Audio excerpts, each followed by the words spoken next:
Bismillahirrahmanirrahim. Assalamualaikum warahmatullahi wabarakatuh.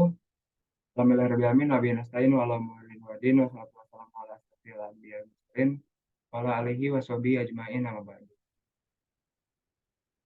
Bismillahirrahmanirrahim. Saat ini saya akan mempresentasikan tugas akhir proposal yang berjudul Machine Learning Human Research System menggunakan algoritma Faster RCNN dan OpenPOS pasca bencana alam.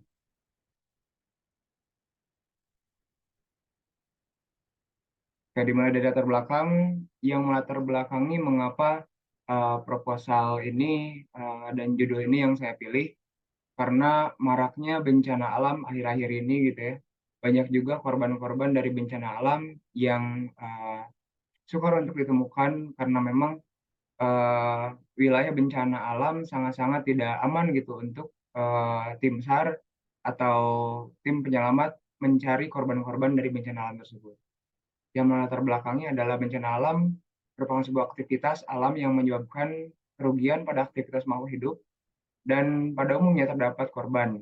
Korban meninggal, bencana bisa bertambah terjadi karena beberapa faktor yaitu bencana alam tidak terprediksi dan proses penyelamatan yang lama dan manual. Lokasi bencana alam yang tidak terjangkau juga mempengaruhi komunikasi korban dan tim penyelamat.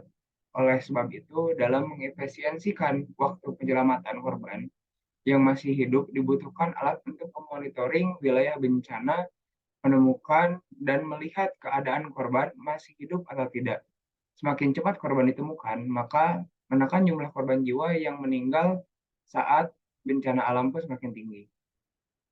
Berdasarkan persoalan tersebut, maka penelitian ini dirancang untuk membuat sebuah sistem yang dapat mendeteksi korban bencana alam menggunakan metode cluster CNN dan tanah kehidupan dapat mengenali manusia pada sebuah lokasi bencana dan mendeteksi korban bencana alam masih hidup ataupun tidak.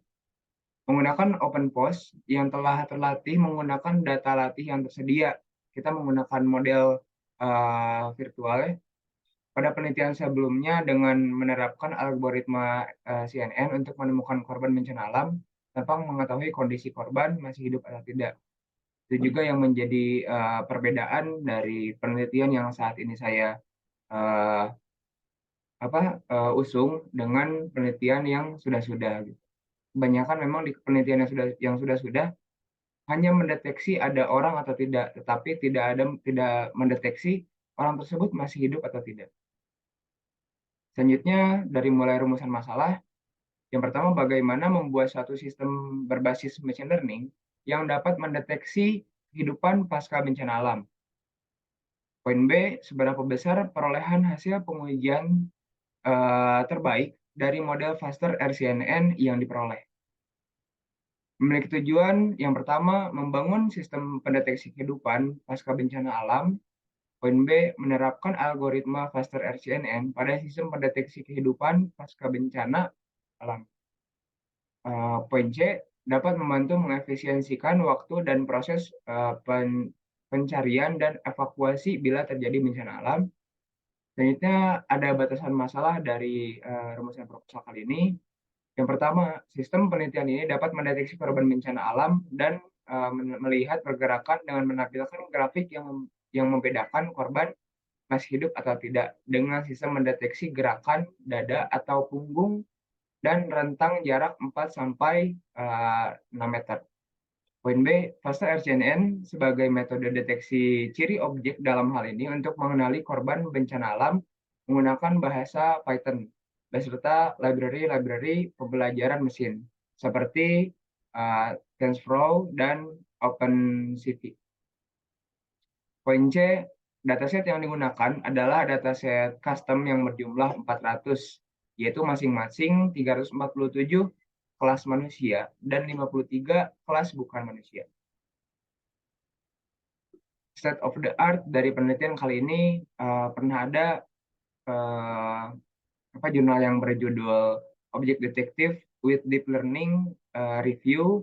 Penulisnya itu Zhongqiu Zhao, member IEF Peng Peng, Peng Zheng, eh, Shouto Ku, dan Kim Dong Woo Fellow.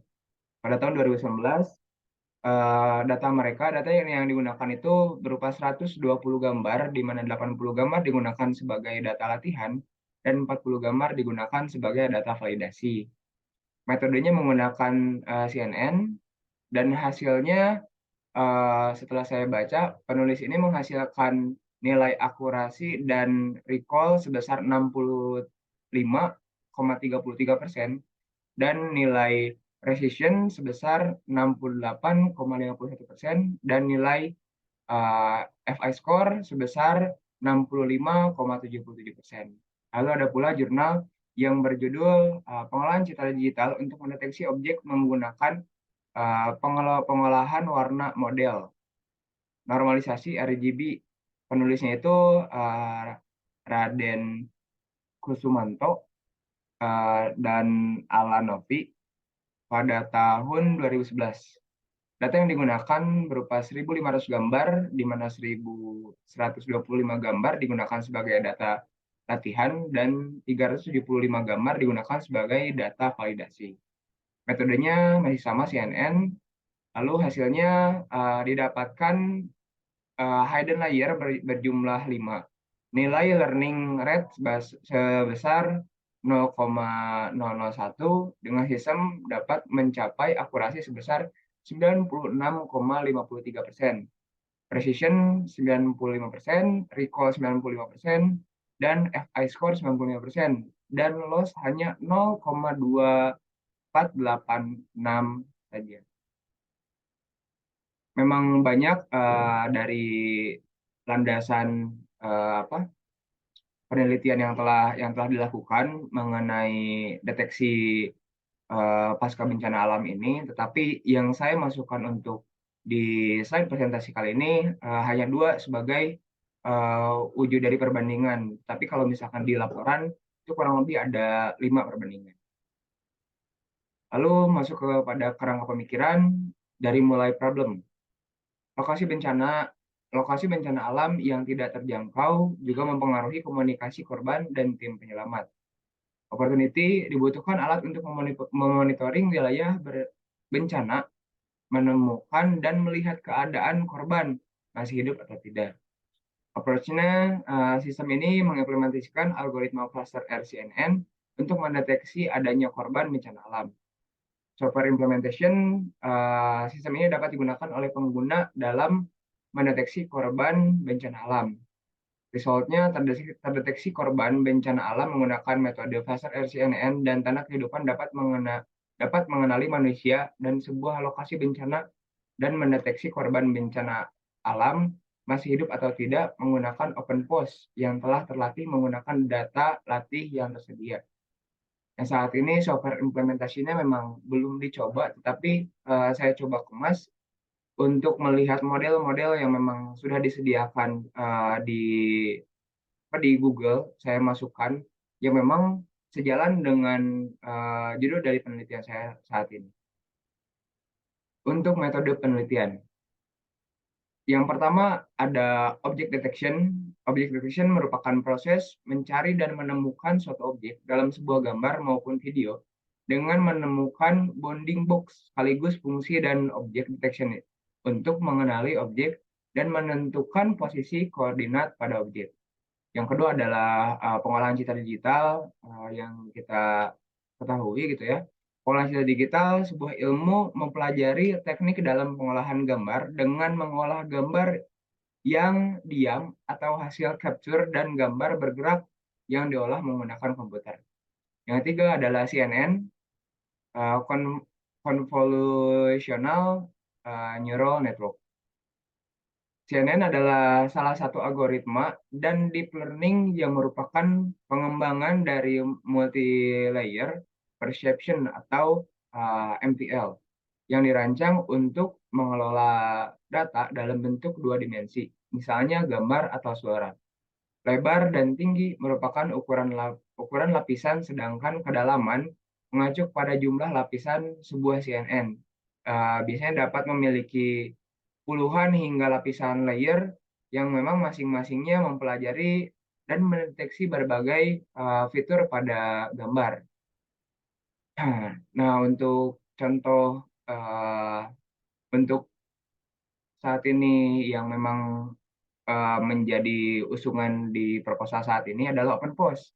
OpenPOS pertama kali diperkenalkan oleh uh, Carnegie Mellon University yang berdasar pada salah satu model CV CVPR 2017 Estimation Post multi person real time. OpenPOS menggunakan jumlah komputasi yang sangat besar hingga akan efektif apabila dijalankan pada GPU dengan kecepatan frame yang lebih rendah. Nah, mungkin di sini kita bisa lihat gambar contoh dari two branch multi stage yang memang bisa mendeteksi dan menganalisa sebuah gambar yang diam gitu. Pola-polanya seperti apa, metode CNN dan OpenPOS ini bisa menganalisa sedetail itu.